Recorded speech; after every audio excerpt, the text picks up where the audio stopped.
Hi, I'm Skinny Cheeks, and this video will be my guide to the trial dummy in the Elder Scrolls Online. Sometimes I see the target dummy getting a bit of hate in ESO, usually dismissed because it's not actual content, it doesn't hit back, it doesn't move. So why is the dummy so popular then? Well, first off, it's just great practice. Tightening up a rotation and getting it sped up as fast as possible around ESO's 1-second global cooldown system does take time and practice, and the dummy is a great way to do this without needing the assistance of anyone else. That doesn't mean that the rotations you practice on it translate to every encounter in the game, but if you can't weave your light attacks and skills quickly on a dummy, then chances are you can't do it as efficiently as possible with mechanics going on either. And then the second reason, and I think maybe the key as to why it's so popular, is because everyone is on a level playing field. You can't easily compare your performance in a trial to somebody else's because there are so many other factors involved. I'm not saying that you can't compare at all, but it takes quite a bit of digging and often ends up being apples to oranges. But I can watch what someone else does on the dummy and attempt to emulate it and see how my performance stacks up to them. And this is especially the case on PlayStation and Xbox. They don't have DPS readouts after bosses, but they do on the target dummy. Now, I'm not saying that the dummy should be the end goal by any means, but even just using the dummy as a means to an end, practicing on it can be really great to hone in on those basic fundamental skills you need as a DPS to get the most out of your character. And it's a nice way to gauge progress, as you can see your DPS increasing as you get better and better, and you can see how your skill level at keeping up a combat rotation stacks up next to others. Plus, it's a great help to theory crafters and testers to get a broad and quick comparison amongst the different classes for upcoming patches.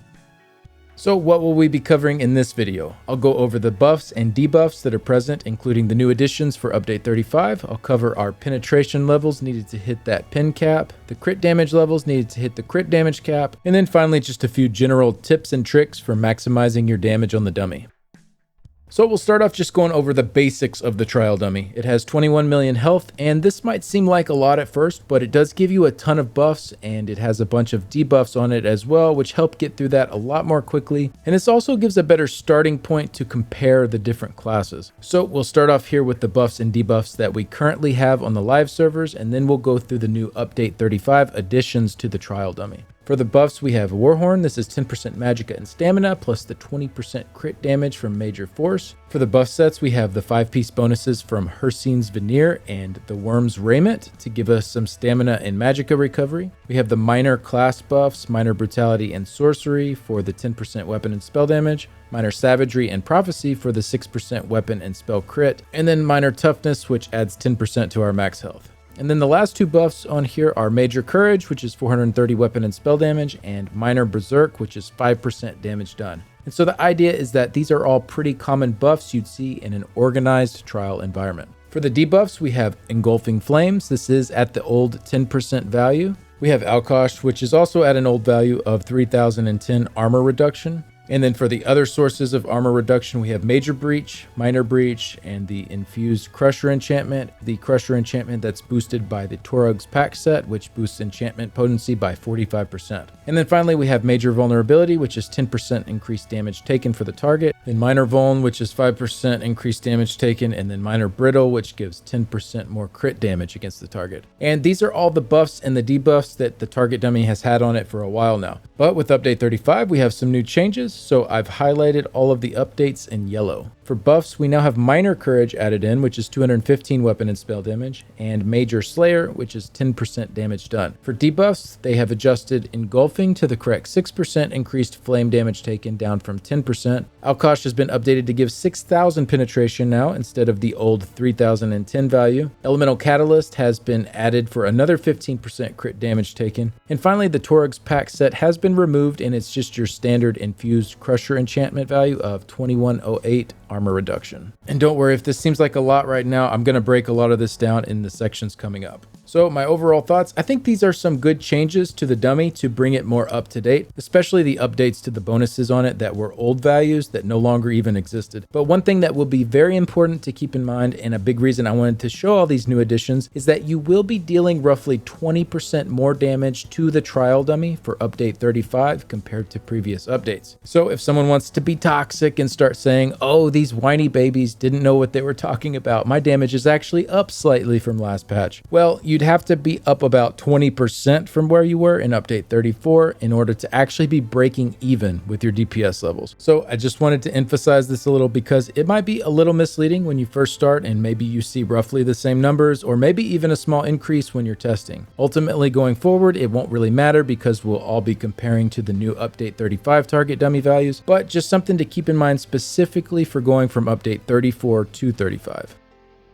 All right, let's move on and cover armor and penetration. Now remember, this section will be specifically for the target dummy. I will have a separate one that's specific to actual encounters updated on my website when the Lost Depths patch goes live. But luckily now the dummy is not so different from real encounters and group compositions that you may find yourself in, but always adjust accordingly depending on what your teams have decided. For the trial dummy, it has 18,200 armor, and this is the same for all enemies in 4-person dungeons and 12-person trials. Solo arenas are a bit weird and do have some varying resistance amounts. There are some nice articles up on ESO-U that covers that. I'll link those down in the description if you're interested in min-maxing there. So the dummy does come with some common debuffs in this category, major and minor breach, which are 5948 and 2974 armor reduction, and these are both present on the main taunt that a tank will use, pierce armor. So you should be able to rely on these very consistently for single target damage. There are also several forms of AoE major breach, such as Razor Caltrops or the unnerving Boneyard skill from Necromancers. And if you have a Warden in group, both major and minor breach are present on the Deep Fissure morph as well, which provides both of these debuffs in an AoE. So lots of common ways to make sure that these are taken care of in actual content. But for the dummy, they're there 100% of the time. For the Crusher enchantment, this is very commonly run by a support with an infused trait and is pretty easily kept up at all times. Keep in mind, this will only affect one target though, so some more AoE heavy encounters, you might need to account for that and add in some additional penetration or armor debuff sources. But again, for the dummy here, up 100% of the time. And then we have Alkosh on here as well, which reduces armor by 6,000. This one won't be present in all groups, but many organized trial groups that have some medium armor damage dealers will try and make sure to have this going. And like the other three listed here, Alkosh is also up 100% of the time on the trial dummy. So what does that leave us needing to hit the pen cap? As of update 35, we only need to bring 1,170 penetration to hit that full 18,200 capped amount. I've listed the common sources here, but really after that passive 700 that you get from the piercing champion point passive, you don't really need to invest in this. Necromancers and Nightblades already have that covered with their class passives. And then outside of that, if you're in light armor, you're already set. And then if you're in a medium armor build, you can just run one piece of light armor and you're covered. So most of these sources of penetration here will only be relevant if you're going solo or maybe in a less organized group where you don't have consistent sources of the provided debuffs. But for the trial dummy, it's really pretty simple now. You just need that champion point passive for the 700 penetration and then maybe one piece of light armor if you're a medium armor user. And like I mentioned, I will have the group version of this on my website as well for update 35, or just feel free to screenshot this if you want a reference chart for that. Okay, next up we'll cover crit damage. As of update 32, critical strikes were capped to deal a maximum of 125% additional damage, so anything above that will just be wasted. However, it can sometimes be good to build above that point for actual content because of less than perfect uptimes on crit damage buffs. So I usually aim somewhere in the 135% range when I'm doing most of my group content to account for some downtimes. But you can even go higher than that or lower depending on your specific group, but you'll never deal more than 125% additional crit damage. And then as a quick side note, you can build past this for PvP as crit resistance is tacked on to the end. So if you built up to somehow 175% crit damage and someone else has 50% crit resist, you'll still deal that 125% crit damage to them. And this also works the same way with the Mythic Malakath's Band of Brutality. So if you want to build past the cap to compensate for that minus 50% curse you get from this item, you can do that as well and still potentially hit the crit cap of 125%. Not that I'm recommending doing this, but just pointing out how this works here. All right, back to the trial dummy. To start off, everyone does have a base of 50% additional crit damage without adding anything else in. So even just starting off on a brand new character with zero investment into this stat, let's say my spammable hits for 10k damage. Well, if I get a crit, it will deal 15k damage since that's a 50% increase. So that's just the baseline everyone has to start with, and it does count towards that cap. So it leaves us 75% more to hit that 125%. For the buffs and debuffs that are already present for the trial dummy, we have Major Force, which gives 20% crit damage, Elemental Catalyst gives us 15% crit damage, and Minor Brittle gives 10% crit damage. And these are up 100% of the time on the dummy. So after that, we're only left with 30% crit damage needed. And the most common sources of crit damage for practicing on the trial dummy are Minor Force. This gives us 10% crit damage. Then we have a few classes, Templars, Nightblades, and Wardens, that have an extra 10% crit damage baked into their class passives. Then Medium Armor also provides 2% crit damage per piece worn, so if you had 6 pieces of that going, you'd have 12% additional crit damage. So you can already see in that scenario, if you are one of those 3 classes with just Minor Force and some Medium Armor pieces, you can already hit that 30% remaining needed to reach the cap on the dummy. And then if you're not one of those crit damage classes, but maybe you're wearing the Harpooner's Waiting Kilt, that gives you another 10% as well, so you're pretty easily covered there. And then some other sources that you might need depending on how you're set up. So maybe you're not one of those 3 crit damage classes, maybe you're not using the kilt, maybe you're mostly light armor, etc. So Backstabber and Fighting Finesse, which are the champion point nodes, these are both really good ways to fill in additional crit damage if needed. And then if you are a Khajiit, you get 12% crit damage from your racial passives, and then the very popular craftable set Order's Wrath gives an 8% crit damage buff. So for practicing on the dummy, these are really the main sources that will come into play to get you to that 125% crit damage. I didn't list the Sulkzan set here, even though that does give 12% crit damage. I did put it on my list for group content though, since it does require an enemy dying to gather a soul to get that 30 seconds of the crit damage buff. So it's not really feasible for practicing on the dummy, but it's very strong in content where you can actually maintain that buff. But then other than that, mostly the same here for actual content, just likely you will not have 100% uptimes on those buffs and debuffs. So instead of building exactly to that 125%, you might want to build a little past it depending on your group. So overall, to sum up the penetration and the crit damage levels, yes, this dummy might not be the same representation of what you'll see in your raid group, but the thing is, all groups are different, and the best thing to always do is just to look at what your group is doing and optimize for that. In our case here with the trial dummy, it's always the same. I just showed y'all how to build for the crit damage and the penetration amounts on it. So best thing to do is just treat it like it's an encounter with those buffs and debuffs present and optimize the best we can around it.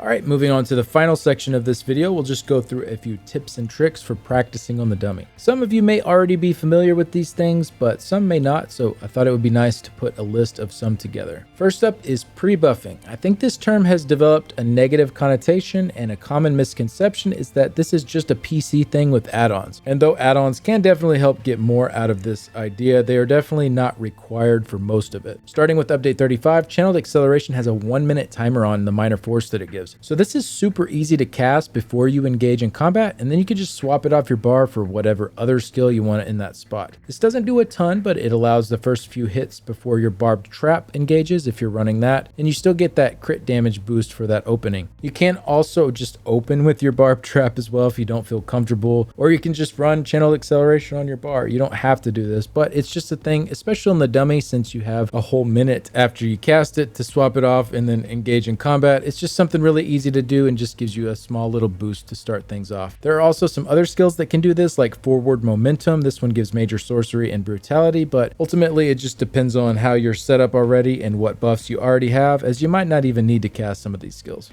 And then to continue this discussion on pre-buffing, the next part here is more about skill selection for the actual skills you'll keep on for combat. So that part was more about if you want to swap something off of your bar, but really a lot of the pre-buffing will come with the skills that you're already using. So in almost every setup, you will have some abilities that will not initiate combat right away. For instance, here on my sorcerer, I have bound armaments, both my Twilight Tormentor and my Scamp pets, my Hurricane ability, and my Atronach ultimate.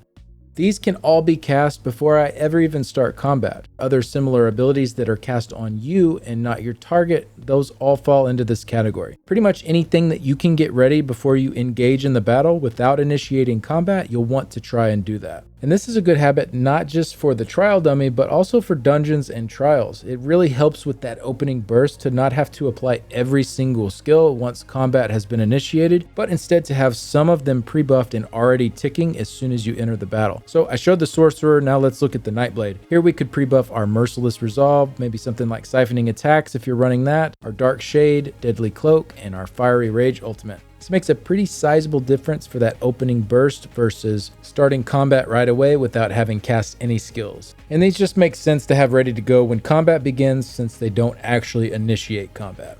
And then the final section here on pre-buffing is not really super dummy relevant, but I still wanted to bring it up because it does go hand in hand with what we're talking about. So sometimes bosses will drop in on a certain timer, or maybe the tank will pull them to a certain spot that's not their initial spawn-in location. In these scenarios, you could also go ahead and lay down your ground dots as a part of that pre-buff process. So all the skills we just talked about, but then also the ground abilities like Unstable Wall or Twisting Path, anything that doesn't require a target being present to cast. And then from there, it's about learning the specifics of the timings on these different encounters to maximize that opening burst that can make a big difference in your overall DPS levels. So for example, the dragons in Sunspire all have flight phases, and so while you're waiting on them to land, you can get all your skills pre-buffed and ready, and when they land, you can just immediately start damaging them. So it's nice to try and get that time down perfectly to where you get all of your skills and your ground dots running so that right when they land, it lines up perfectly with that first skill you need to cast that actually requires a target. So lining this up it just takes a lot of practice. It's going to take more than a few attempts, but it's just one of those things that does come with seeing an encounter over and over. And like I said, the ground dot portion of this isn't really relevant on the trial dummy because it just stands there. It doesn't drop in. So in the case of the dummy, it will be treated more like a boss that you engage with in its starting location. It's already present, so you can't pre-lay your ground dots down. The next tip I have is practice on the PTS, the public test server, if you can. This will save you a ton of resources. You can transmute everything for free, endless potions and supplies, every gear set at your disposal to check out the differences on. Really helpful tool. If you are on Xbox or PlayStation, unfortunately there's no PTS there, but ESO's base game does often go on sale for PC for only $5.99 US, and the PC version does have full controller support. So it might be worth it to you depending on how much time and effort you put into testing stuff out. If you already own a PC copy, then you can jump on there for free. Not to mention, this also gets you free access to the Iron Atronach trial dummy, which normally costs 6,000 crowns, as well as the Ethereal Well to instantly recover your ultimate for each practice attempt. I think this one is normally like 3,000 crowns. So there's a nice, easy way to save a little money. If you do have a PC, you can install ESO on. All right, the final tip for this video, and it's something I briefly mentioned in the opening, and that is to go fast, but not too fast. You can hit one skill on your ability bar every 1 second in ESO, and you can fit a light attack into that same window as well. When people come to me asking for advice, the most common thing that I notice is that they are going too slow. Sometimes animations for abilities will last longer than that 1 second period, so it can be a bit misleading, as you would think you have to wait for that animation to finish. But aside from only a few select skills, almost everything falls into that 1 second cooldown period. So the difficult part that comes with practice is getting as close to that 1 second window as possible with each skill press without missing your light attacks in between. And really, yeah, that just does come with practice. No one opens up ESO and is casting abilities and light attacks at near perfect speeds right away. It's very much a rhythm that you develop over time. Plus, another side effect that can come from going too slow, especially if you're using a static rotation, your dots might fall off for longer than they do for the person whose rotation you're following. So if you're going off a 20-second rotation, for example, but it takes you 22 to 23 seconds to get through it because you're going too slow, well, those dots might have been put there to line up perfectly, but now will be falling off for a bit, and you can start to lose a noticeable amount of damage that way too. So dot uptimes are definitely easier to maintain if you are going as quickly as possible. Now, I do want to clarify, I don't necessarily mean to just start off balls to the wall with your speed, but know what the goal is overall with the timing, 1 second per ability. And then if you need to start off a little slower, that's totally fine, but you should at least know what you're trying to work your speed up to. So definitely not all encompassing or anything, but I thought those were some pretty useful tips and tricks for practicing on the dummy. Saligia has a really nice basic checklist here if you are wondering why your DPS is lower compared to the person that you're comparing to. Just a really nice list of boxes that you can check off just to make sure that you have everything lined up correctly. Really, the big thing though is just taking the time to actually practice. A lot of people don't want to do that, and that's fine. It definitely isn't for everyone, but many of those same people simultaneously want to hit the highest numbers that they can without any real practice. And ESO is just not a game that works like that. You can have all the best in slot gear, all the right skills slotted, everything leveled to the max, and then only do like 2/3 of the damage of someone else that has nearly perfected their combat rotation. Now, I'm not saying you need to spend crazy amounts of time doing it. I've seen people make massive improvements in just a few hours of practice. And then that time they spent will benefit their effectiveness in running various combat encounters for the remainder of their time in ESO. So do it or don't, it's up to you, but just realize that everyone hitting those very top end numbers aren't doing so because they're just some video game gods. They just put a lot of time into it.